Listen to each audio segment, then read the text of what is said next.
അപ്പോ നിനക്ക് എന്തുമാത്രം വിഷമമായി കാണുമെന്ന്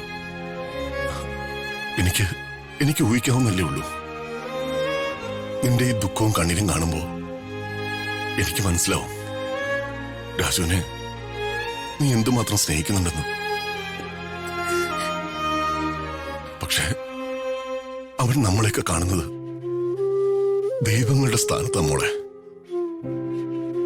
ഇത്രയും പക്വതയോടെയും ആദർശത്തോടെയൊക്കെ ഒരു ചെറുപ്പക്കാരന് ചിന്തിക്കാനും പ്രവർത്തിക്കാനൊക്കെ കഴിയുന്നത് ആലോചിക്കുമ്പോ തന്നെ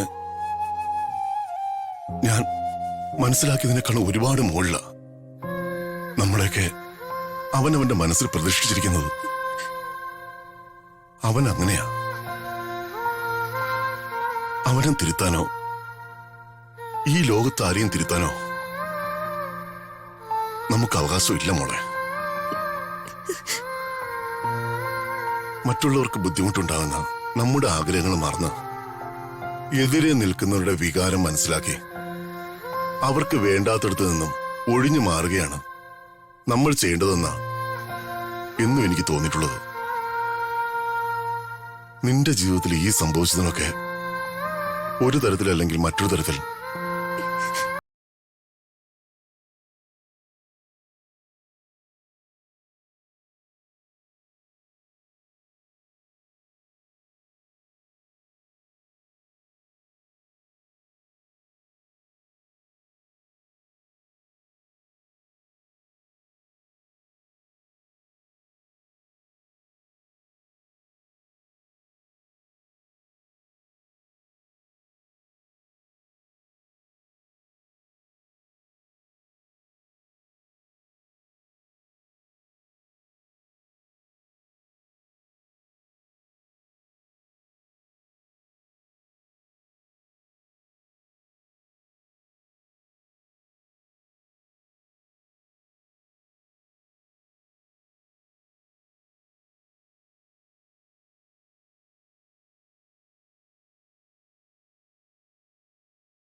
അച്ഛന്റെ പ്രിയപ്പെട്ടവന്